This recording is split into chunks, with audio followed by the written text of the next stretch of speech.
예, 이제 3차 시 강의를 시작하도록 하겠습니다.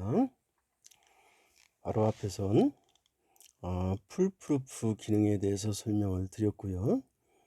이제 기계 설비의 본질적인 안전화해서 세 번째로 그 fail-safe 기능에 대해서 한번 알아보도록 하겠습니다. 우리가 사전적인 용어로 fail이라고 하는 건 그 실패하는 걸 얘기하지만, 여기서 fail이라고 하는 의미는 기계가 잘 작동하지 않는다거나 결국 고장이 일어나는 것으로 한정해서 사용하는 용어예요. 즉 기계가 잘 작동하지 않는 것, 이를 우리는 fail이라고 해요. 자, 기계가 잘 작동하지 않는다라는 얘기는 고장이죠.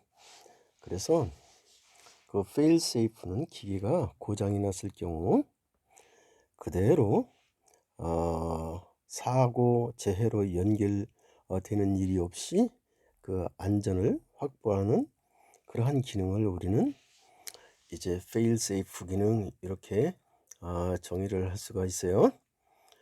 자, 예를 들면 이제 이런 것들인데요. 이게 안전 밸브예요. 안전 밸브인데, 즉 압력 조절에 관한 안전 밸브, 이렇게 살펴볼 수 있어요.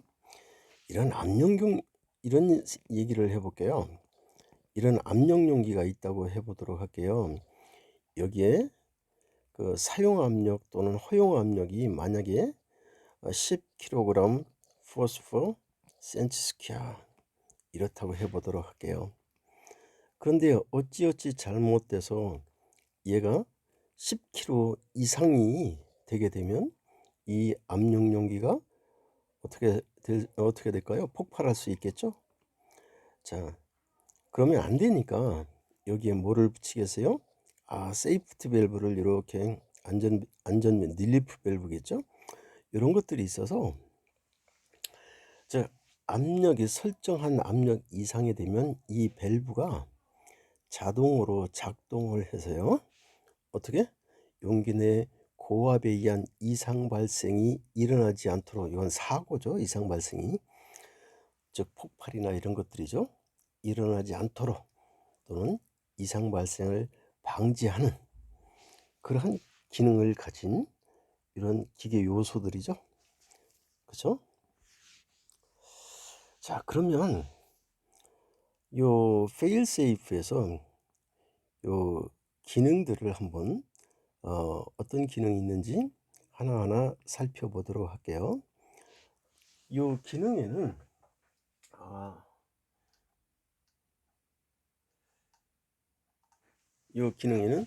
구조적인 게 있고, 그리고 기능적인 부분이 있어요. 자, 구조적인 건 뭐일까요? 구조적인 건 어떤 부하가 걸려서 문제가 생겼을 때 이 부하를 다시 안전하게 지지할 수 있도록 이렇게 지지할 수 있도록 그렇게 이제 구조를 만들어가는 것들이겠죠. 그래서 이 구조적 fail safe에는 구조상으로 이렇게 검토가 이루어진 안전화, 이렇게 살펴볼 수 있어요. 그러면 이 놈을 첫 번째로 다중구조로 한번 만들어 볼게요. 여기 보면 이 좀 그림이 좀 이상해요. 이렇게 얘기를 해주면 좋을 것 같아요. 만약에 요 놈이 첫 번째 거고, 괜찮겠네.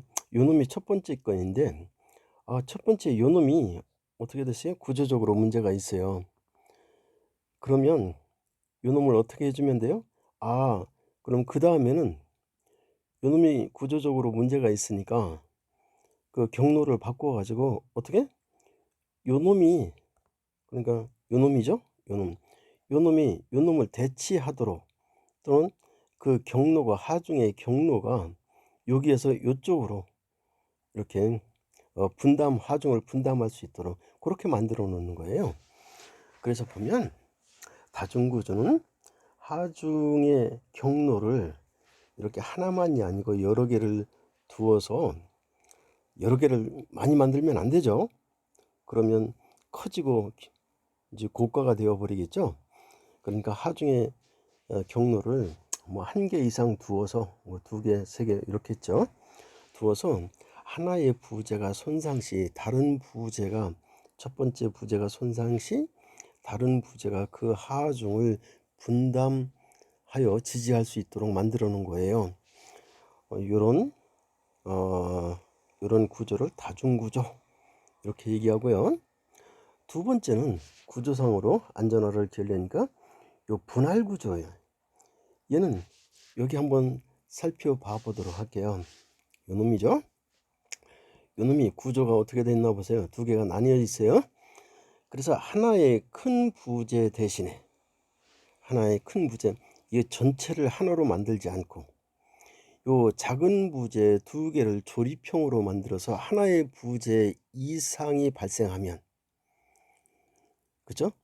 그게 그 하중에 그 타 부재로 옮겨가서 그 지지할 수 있도록 요 자체를 분할해 놓는 거예요. 얘는 하중의 경로가 바뀌어 볼 하중의 경로를 여러 개를 두었지만 이 경우는 분할 구조로 만들어서 한 놈이 한 부재가 문제가 되었을 경우, 이상현상이 있을 경우, 아니면 파괴가 구조니까 파괴죠. 그럴 때 요 놈이 그 나머지가 그 하중을 지지할 수 있도록 그렇게 만들어 놓은 것들이에요. 그 다음 이제 요 대치 구조를 한번 살펴보도록 할게요. 얘는 어떤 거냐면 처음엔 요 놈이 전체 하중을 지지하겠죠. 요 놈이. 하지만 그 옆에 하나를 대기시켜 놔요. 대기시켜 놓는 게 함께 설치가 되어 있는 거예요. 뭐 인위적으로 그 대기를 이 기계 밖에 대기시켜 놓는다는 개념이 아니에요. 그래서 대치 구조는요, 한 부재가 전체 하중을 감당하다가 파손되면 그 옆에 스페어로 되어 있는 예비 부재가 이 하중을 감당할 수 있도록 그렇게 대체를 그 예비 부재를 이렇게 대체해 놓는 거예요. 이런 구조가 이제 대치 구조고, 그 다음 네 번째 여기 경감 구조 이렇게 돼 있죠. 이 얘기는 뭐냐면 이 앞에서 첫 번째 바로 앞에서 설명드렸던 것처럼 요 다중 구조 요 놈이죠. 이 다경로 구조에서 주 구조 부재가 어떻게 돼요? 이제 손상되어서 강성이 저하됨으로써 하중 지지 기능이 약화되면 이 하중을 이 나머지 상대적으로 강한 강성을 가진 이 나머지 다른 부재가, 그러니까 요 놈이 뭐 손상돼서 약하게 돼 있다면 상대적으로 남은 요 둘 중에 상대적으로 강한 다른 부재가 이 하중을 지지할 수 있도록, 그렇죠? 말을 바꿔버리면 하중의 지지 경로가 바뀌어질 수 있도록 이렇게 만들어 주는 거예요. 그래서 이 전체적으로 구조가 안전성을 유지할 수 있도록 만들어 놓은 그러한 구조가 경감 구조, 이렇게 하중 경감 구조죠. 이제 이렇게 이런 것들은 이제 구조적인 면에서 살펴본 것들이잖아요.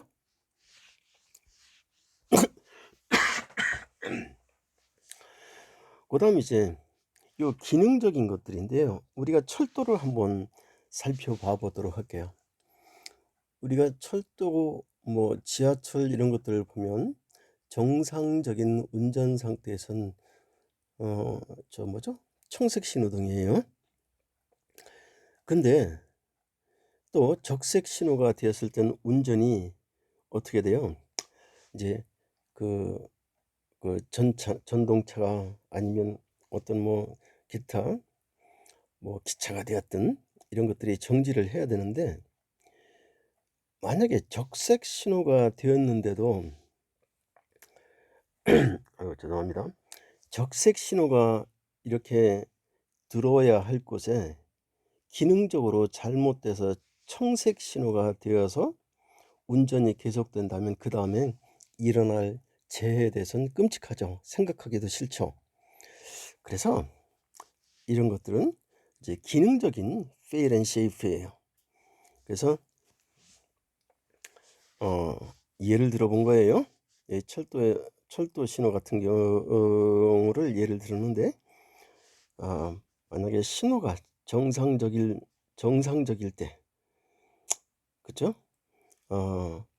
그때에 어떤 신호가 있어야 되고, 그리고 비정상일 때 신호가 있어야 되는데, 만약에 비정상적일 때 신호가 그 정상적인 신호일 대로 그대로 유지가 된다거나 아니면 잘못 되어서 적색 신호가 청색 신호로 되었을 경우, 그러면 큰일이 일어나죠.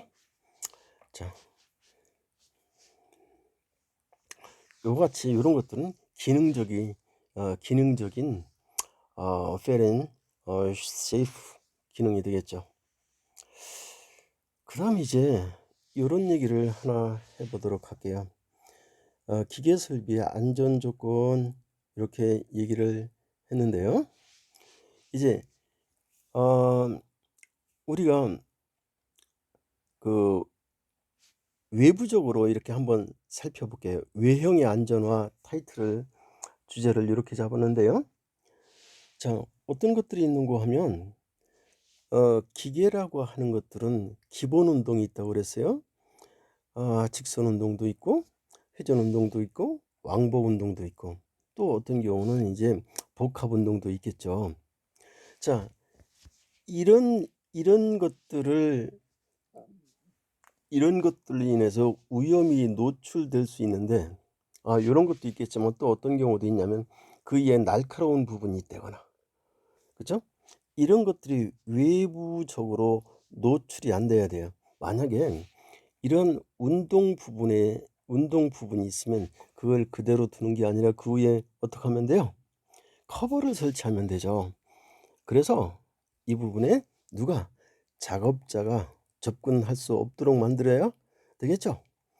또는 모서리 부분들이 있다거나 어떤 이런 것들이 있으면 이런 것들을 전부 다 어떻게 해줘야 돼요?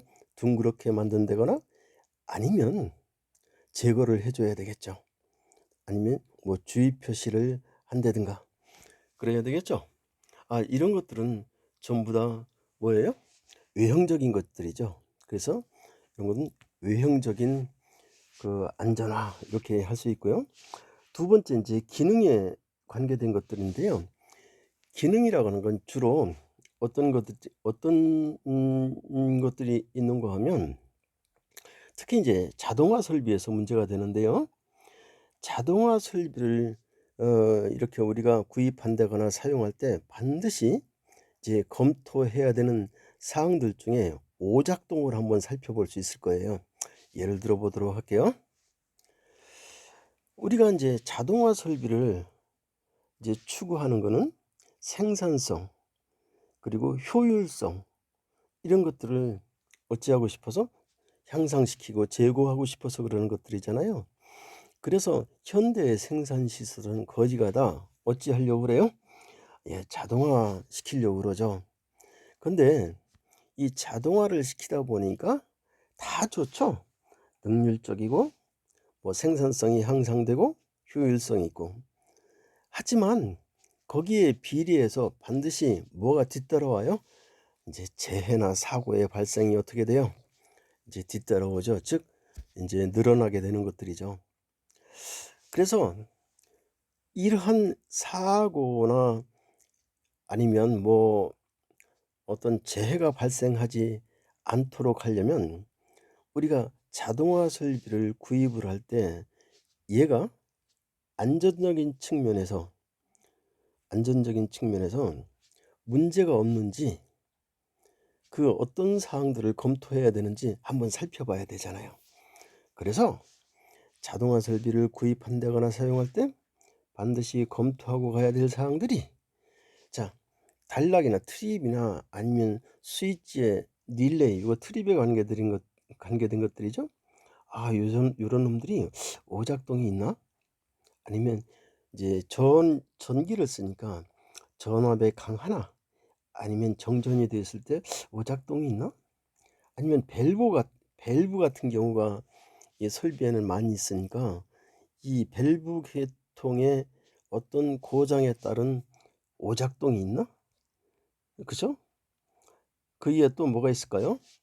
이 사용하는 압력이 변동할 경우, 예를 들어서 사용하는 압력이 뭐 10kg에서 정상적인 사용 압력이 10kg인데 이게 뭐 너무 낮아졌다거나 아니면 너무 높아졌다거나 이런 경우 얘가 혹시 정상적으로 작동하지 않고 오작동하는지 이런 것들을 하나하나 검토를 해봐야 돼요.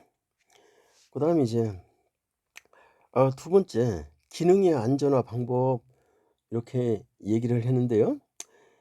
우리가 이상시 급정지나 방호 장치가 작동하도록 하는 것은 얘는 이제 대책은 대책인데 전체적으로 소극적이죠. 반면에 우리는 이런 기능들이 본질적으로 안전화를 추구를 하려고 하다 보니까 얘들을 전부 다 어떻게 했어요?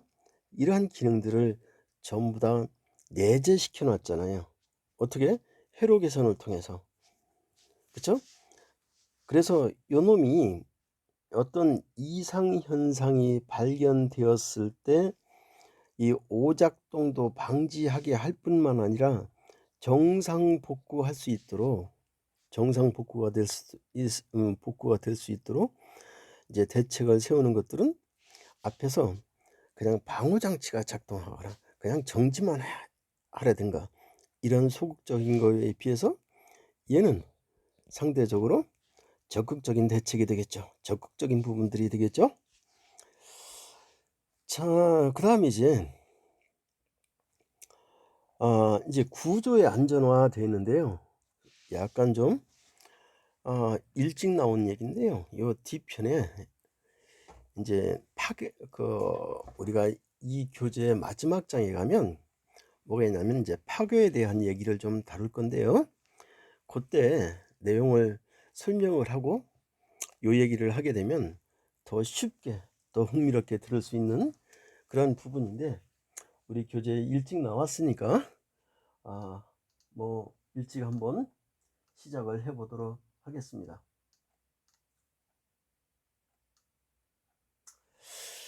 자, 예를 들어 볼까요? 그 구조라고 하는 거는요. 첫 번째 크게 나눠서 한번 살펴볼게요.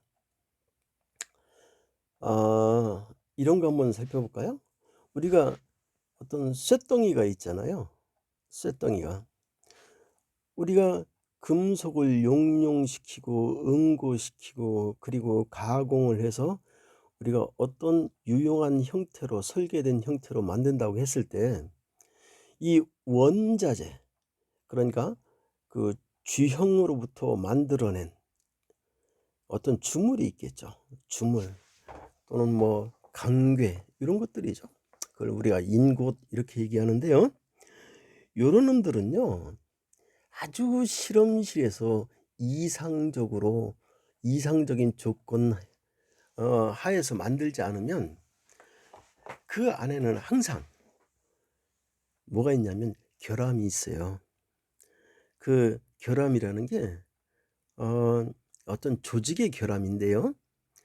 예를 들어서 제가 좀 재미있게 얘기를 해볼게요. 이반에 이런 교실이 있어요. 근데 여기 남학생 반이야. 근데 여기 남학생이 하나가 딱 빠지고 누가 들었어? 여학생이 있어. 요게 어떤 물체를 이루고 있는 원자들이 배열되어 있는 구조예요. 그런데 그럼 여학생이 들어오면 이 여학생은 전체 본질적인 구조에서 원자 배열 구조에서 성분이 남학생이 아니잖아요. 그렇죠? 아니면 4명이 있어야 할 곳에 요 원자가 빠져 있다거나. 그렇죠? 아니면 또 어떤 경우도 있냐면 여기에 기공이 있어요. 기공이라는 게 뭐냐면 우리가 얘가 용융 상태에서 흡수하고 있었던 어떤 가스나 우리가 이런 것들이 용융되면서 밖으로 어떻게 해야 돼요? 용융 상태에서 응고가 되면서 전 다 밖으로 빠져나가야 되는데 얘가 응고가 될 때는 밖에서부터 어떻게 돼요? 안으로 깊은 쪽으로 이렇게 응고가 되죠. 그럼 여기에 뭐가 있겠어요? 어떤 캐비티, 기공 같은 게 있게 되면 얘가 밖으로 나가지 못하고 여기 비어 있는 상태가 돼요. 물론 크기는 작죠. 매우 작죠. 이런 것들은 전부 다 뭐가 되겠어요? 조직에 관계되는 거잖아요. 이런 상황들이 이런 조직에 문제점이 있으면 걔들이 전부 다 재료의 저 재료의 강도 저하를 일으키는 것들이잖아요. 그래서 요것들은 이제 재료의 결함이 되는데 살펴봤던 것처럼 조직이나 성분이나 아니면 또 어떤 경우 여기 아까 얘기했던 뭐 기공이 있다거나 또는 외형적으로 보면 이렇게 매끈하게 이런 부재가 있어야 되는데 여기에 가공한 미세하게 가공이 되어 있던 흠집이 있는 거죠. 이런 애들이 있으면 얘가 본래 이상적인 조건에서 가져야 할 강도보다 이 강도는 낮을 수밖에 없어요. 그럼 강도는 또 뭐냐? 이 강도라고 하는 거는요. 이 재료가 또는 부재가 지지할 수 있는 하중의 크기 또는 하중을 지지할 수 있는 능력, 이를 우리는 강도라고 하는데요. 요런 놈들이 있으면 이 조직이나 이런 조직의 어떤 결함이나 아니면 이 성분의 결함이나 아니면 미세한 이러한 그 외부적 가공 상태가 있다라고 하면 강도가 어때요? 우리가 강도가 저하가 돼요. 요 뒤편에서 또 얘기를 해 볼게요. 그다음 이제 구조적으로 또 문제가 있을 수 있는 것들이 뭐냐면 설계상의 결함이 있을 수 있어요. 자, 예를 들어 보도록 할게요. 어떤 기계를 설계를 해야 되는데 그 기계에 어떤 이렇게 얘기를 해 볼까요? 이런 교각이 있다고 해 봐요. 이런 교각이 있으면 이렇게 받쳐져 있겠죠?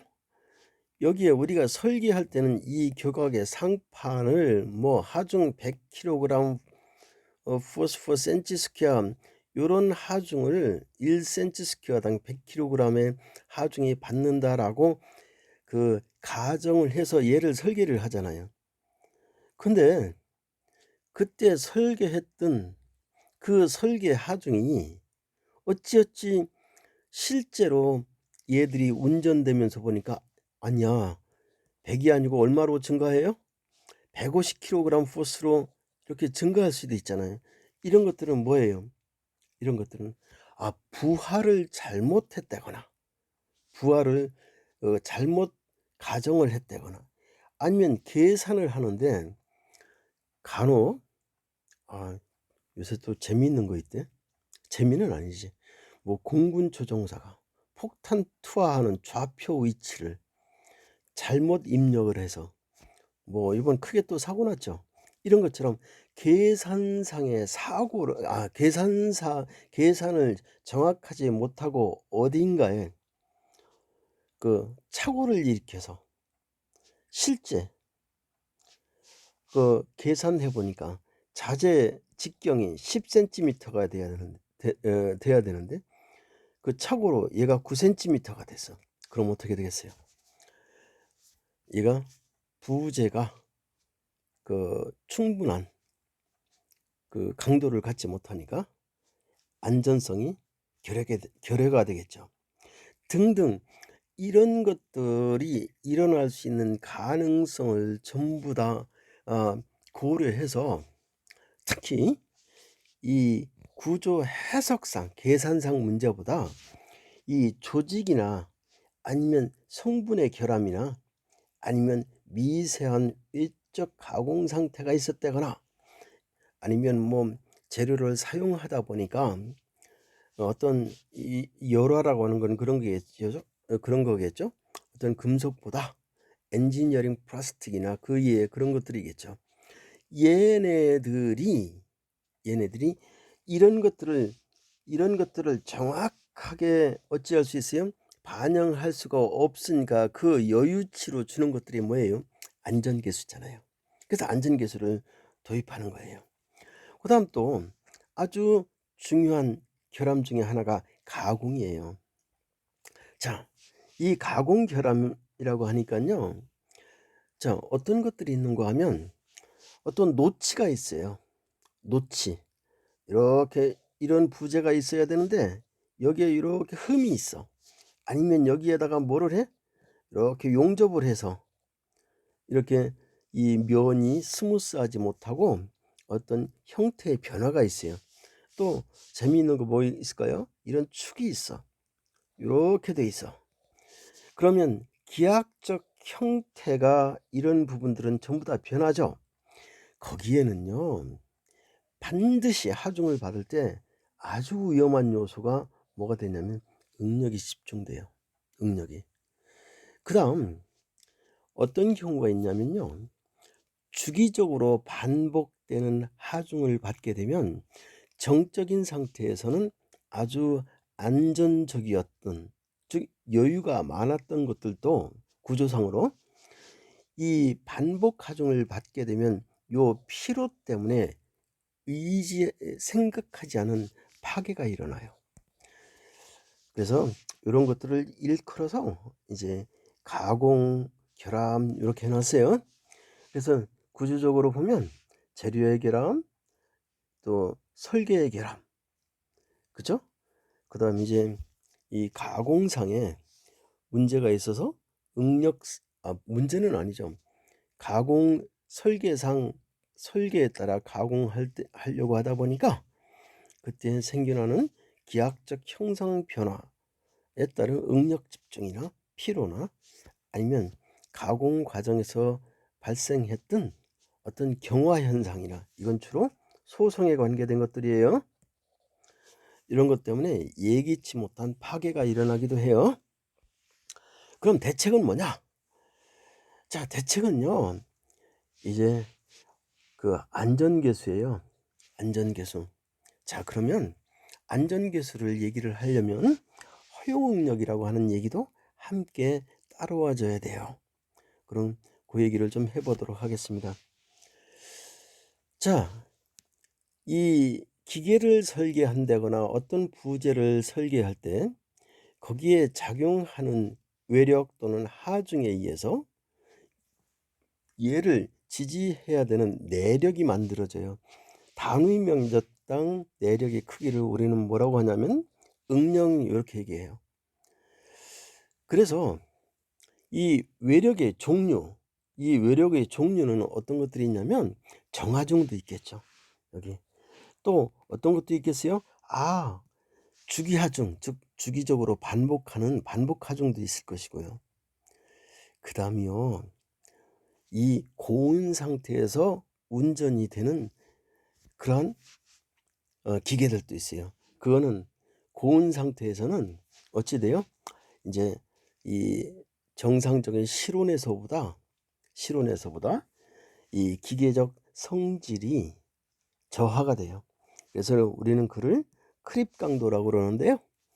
이제 그래서 외력의 종류, 그리고 재료의 성질, 어떤 사용 상황, 얘네들은 뭐냐면 사용 상황이라는 건 우리가 이런 기계를 사용하다 보니까 이러한 기계들이 쉽게 마모가 된다거나 환경이 부식이 된다거나 아니면 열팽창이 일어나는 경우 한번 생각을 해봐야 되겠죠.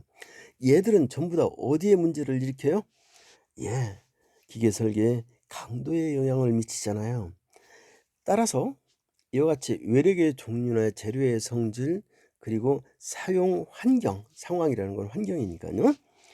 여기에 따라서 이 정해지는 어떤 한도 값이 있어요. 자, 그 이상은 정하면 안 돼. 이제 예를 들면 자, 이런 것들이 있죠. 연강을 연강, 그러니까 덕타일 아이오연을 한번 예를 들어서 살펴보도록 할게요. 앞에서 얘기했던 것처럼 소재가 가지고 있는 뭐가 있어요? 결함들이 있어서요. 얘들의 결함도 그런 결함도 있을 뿐만 아니라 또 뭐가 있어요? 우리가 하중 조건들이라고 하는 것들이 있잖아요. 또한 이 연강 같은 경우는 전부 다 설계를 할 때 어디에 탄성 한도 내에서 얘들이 사용할 수 있는 응력의 한계치를 가져야 돼요. 자, 사용할 수 있는 한계치의 맥시멈 값을 우리는 뭐라고 하느냐면 허용 능력, 이렇게 얘기해요. 그럼 이 허용 능력을 결정을 하는데, 이 허용 능력은 이 작용하는 하중 조건이나 아니면 요놈이 사용되는 환경 중에서도 요놈이 고온인 경우에는 요놈이 허용력을 결정할 수 있는 기계적 성질의 기준이 달라져요. 그럼 그 기준을 한번 설명을 해 보도록 할게요. 이 연강이라고 했는데 덕타일 머티리얼을 해서 연성제예요. 연성제는 얘가 항복 응력을 벗어나면 안 돼요. 즉 탄성 영역 범주 내에서 설계를 해야 되거든요. 그래서 얘들은 연성재료는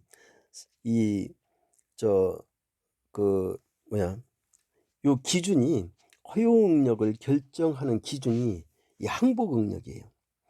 반면에 취성재료, 얘네는요, 취성이라는 건 연성이 없어서 늘어나질 못해요. 신장이 안 돼요. 그래서 신장이 조금만 늘어나면 연성이 부족해서 그대로 파괴가 돼 버려요. 대체적으로 주철이나 아니면 유리 같은 거 생각해 보세요. 이런 경우는요, 극한 강도가 기준 강도가 되어요. 그다음에 이제 주기적으로 반복하는 반복하중 같은 경우는요, 어떤 시간 강도나 피로 강도가 있는데요. 수명이 무한대일 때, 즉 그 주기가 적어도 100만 해 이상, 이렇게 주기 반복 하중 횟수가 반복 횟수가 100만 회를 얘기하는 거예요. 100만 회 이상이 될 때, 그때 이 파괴가 되지 않고 계속해서 안전 상태를 유지할 수 있는 맥시멈 한도 값이 필요한데요. 이건 그 시간을 정해 놨어요. 몇 시간까지는 문제가 없어야 된다. 그래서 시간 강도 얘기하는 거고요. 요 크립 강도는요, 유리 같은 거 한번 생각해 보도록 할게요. 온도가 조금 올라간 상태에서 이 유리를 매달아 놓으면요, 늘어나요. 늘어나면 얘의 기능이 상실되죠. 그죠? 자, 그래서 요런 것들을 이제 크립 한도 또는 크립 강도 얘기하는데요. 요 크립에 대해서는 13장에 가서 여러분들하고 다시 공부할 수 있어요. 자, 그러다 보니까 우리는 뭐를 살펴봐야 되냐면, 자, 허용 응력을 결정하는데 얼마만큼인가 안전한 영역으로 선택을 해야 돼요. 얘를 무슨 이야기인가 하면, 요런 선도가 있다고 한번 생각을 해 볼게요. 자, 여러분들이 많이 보는 게 이제, 아이고야, 좀 잘못 그렸네. 예, 이렇게 선형적인 영향이 있고요. 그다음에 여기가 일드 포인트죠, 항복점. 그다음에 이제 이렇게 하다 여기 와서 이제 이렇게 파괴가 일어나죠. 자, 여기가 항복점이에요. 그러면 우리는 이제 항상 어떤 설계 하중 조건 하에서도 여기 항복점 밑에는 여기가 탄성한도예요. 탄성한도. 항상 이 부재는 탄성 영역에 있어야 돼요. 자, 근데 탄성 영역이라고 하니까 어떻게 해야 돼요? 이 꼭대기 맥시멈 값에 있으면 안 되죠. 이 하중이라는 게 항상 탄성 한도 내에 있으려고 하는데, 우리가 설계할 때나 아니면 예측하는 가정체의 하중이 딱 그 하중은 아니잖아요. 자, 어떤 예측하지 못한, 설계에 반영되지 못한 부분들이 발생했을 때도 얘는 전부 다 탄성 한도 내에서 안정적으로 어떻게 해요? 운전이 되도록 하려면 이 전체 영역이 아닌 이 중에서 얼마만큼만 한도를 정해야 되겠죠. 이 정할 수 있는 기준이 뭐가 되겠어요? 안전계수가 되죠. 그래서 우리는 안전계수를 어떻게 정의하냐면, 안전율이나 안전계수나 같은 얘기예요. 허용, 이 기준 강도를, 앞에서 얘기했던 기준 강도를 허용 응력 값으로 나누어 놓은 그 비를 우리는 안전율 하는데요. 안전율은 어떤 경우도 누구보다 커야 돼요? 안전율은, 세이프티 팩터는 1보다 커야 돼요. 대신에 안전율을 크게 쓰면 부재가 커진다거나 재료가 많이 소모가 되니까 경제성이 없죠. 그러니까 어떻게 해야 돼요? 이 안전율은 하중의 조건에 따라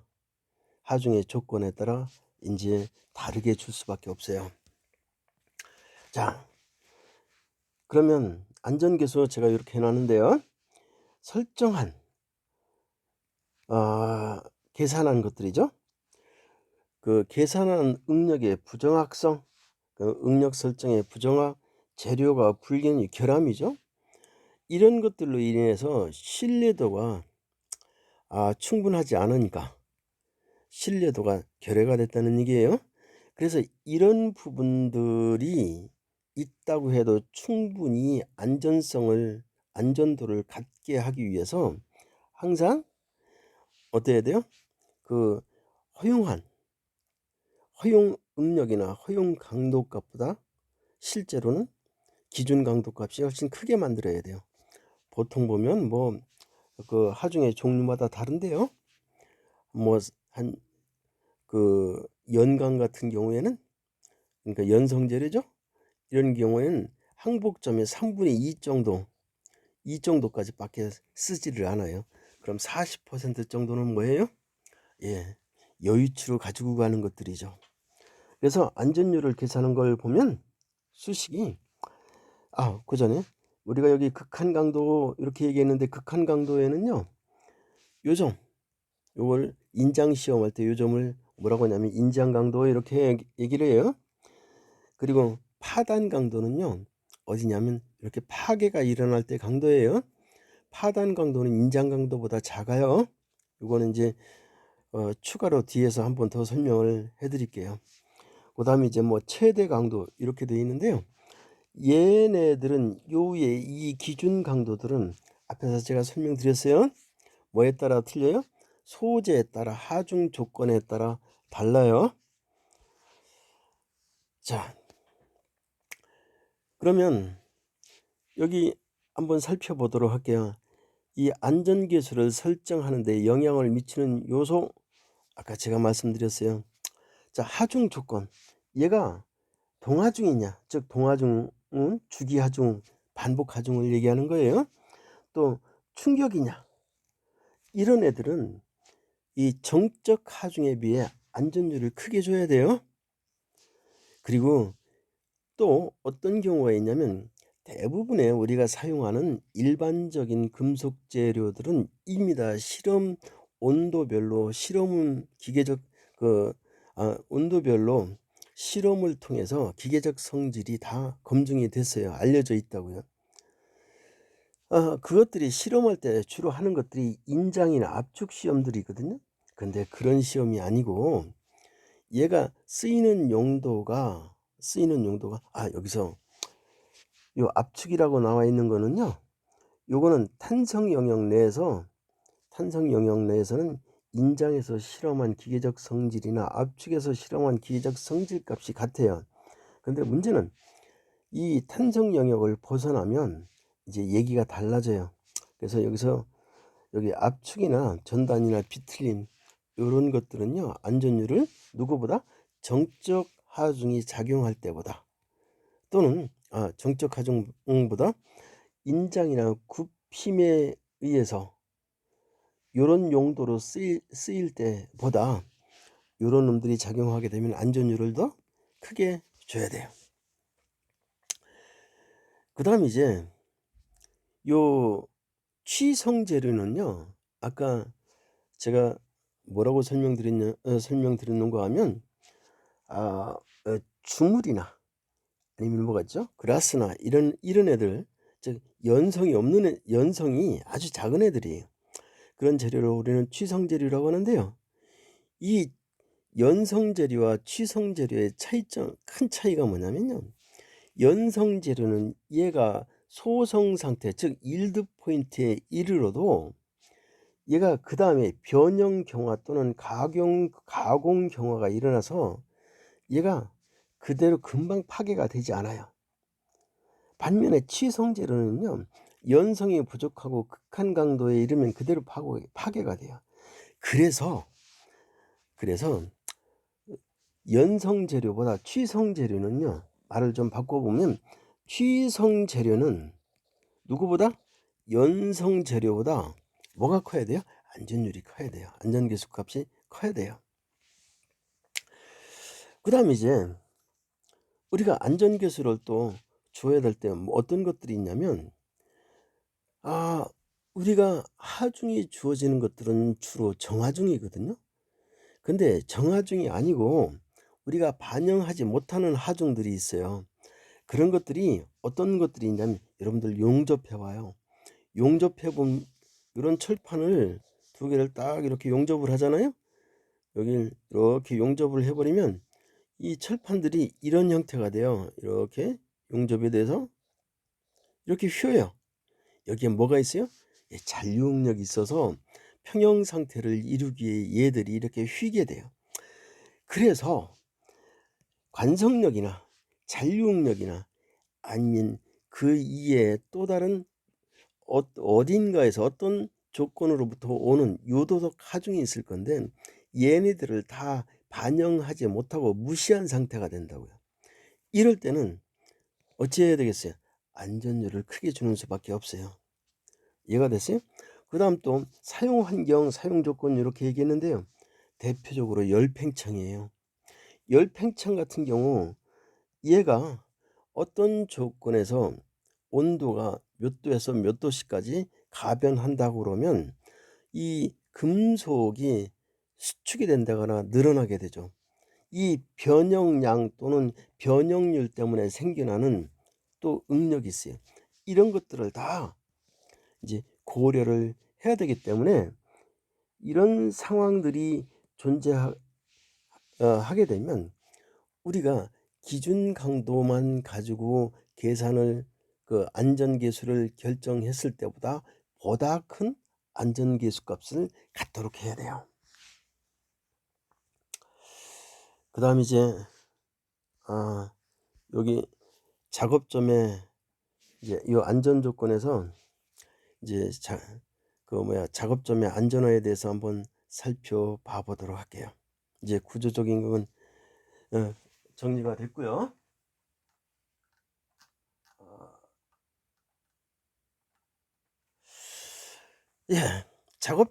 작업점이라는 거는 이제 누가 작업을 하죠?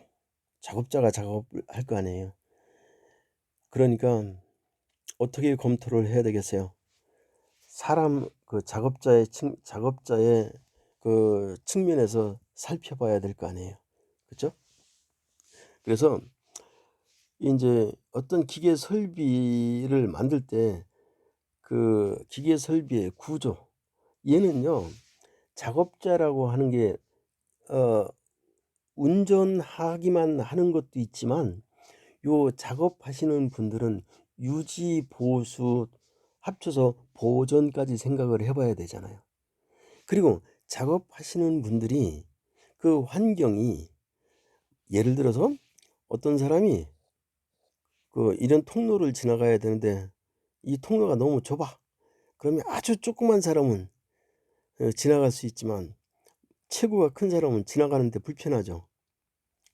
이런 것도 뭐가 되겠어요? 작업하는 환경등이 될 거 아니에요. 그래서 기계 설비의 구조 또는 작업 환경 등을 검토해서 이 시스템의 위험 분석 또는 작업 위험 분석을 해보고, 그리고 표준 안전 작업을 수행을 해야 되는데요. 그놈들의 여기 와서 한번 살펴보도록 할게요. 이 보존 작업이 안전화되어 있는데요. 얘들이 제작을 할 때 보존 활동을 수월하게 할 수 있도록 설계를 해줘야 돼요. 예를 들어서 내가 어디 베어링 부위에 주유를 해야 되는데 이게 접근이 안 돼. 접근하기가 무지장 어려워. 이러면 안 되잖아요. 그래서 여기 보존이라고 했어요. 주유, 점검, 청소, 부품 교환 이런 것들이 용이하도록 그렇게 만들어줘야 되겠죠. 그 다음 그뿐만 아니라 고장 예방을 하기 위해서 우리는 정기 점검도 해야 될 것이고요. 그렇죠? 아니면 뭐 주유 베어링 부위에 여기 주유보다 이제 뭐 우리가 금방 소모가 되는 가솔린이나 그런 개념보다 이제 윤활에 관계된 주유를 얘기하는 거죠. 이런 것들의 방법이나 또는 구성품의 신뢰도나 아니면 보존용 통로, 작업장의 확보, 그리고 뭐가 있을까요? 분해나 이 보존 활동이니까 분해나 교환. 자, 이런 것들이 그것도 하나 있네요. 우리가 보존을 하다 보면 예지하는 예지 보존이 있잖아요. 그러니까 저놈의 수명은 언제니까 파괴가 되지 않았다고 해도 미리 어떻게 해야 돼요? 이제 유지보수를 해 주어야만이 부품을 교체한다거나 그리 해 줘야만이 생산성이 향상되고, 그죠? 재해로 일어나지 않겠죠?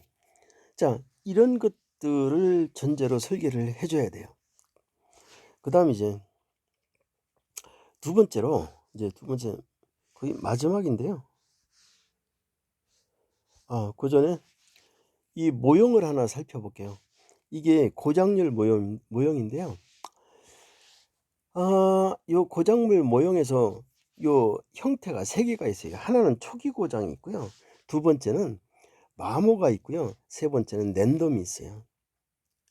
자, 이게 무슨 말일까요? 한번 살펴봐 보도록 할게요. 이 초기 고장은요, 주로 언제 일어났냐면 얘가 제품에 내재하고 있는 고장들이 많아요. 이런 것들은 언제 일어났냐면 설계 단계나 이 기계를 제작하는 공정에서 생겨나는 결함들이어서, 여기서 앞에서 보신 것처럼 얘들은 초기에 발생이 돼요. 초기에. 여기 보니까 설계 오류나 제조 오류 이런 것들이거든요. 그 다음 이제 요 세 번째로 먼저 가서 얘기를 해보도록 해요. 요 마모 고장은요, 끝자락에 가서 일어나요. 주로 정상적으로 오랫동안 사용하다 보니까 설비가 마모, 노화, 이 부식이 일어나서 생기는 이런 고장들이에요. 그러면 이제 두 번째로 중요한 데로 와보도록 할게요. 랜덤이에요. 얘는요, 우발적으로 일어나는 건데 얘는 평소에 일어나는 것들이에요. 주로 왜 일어나느냐면 얘는 우발적인 것들이 어디에서 일어나요? 과부에 의한 거, 과부하에 의한 거. 우리가 여러분들 이 트럭이나 이런 것들 보면 그 뒤에 뭐가 있어요? 그러니까 적재 가능 하중이 있잖아요.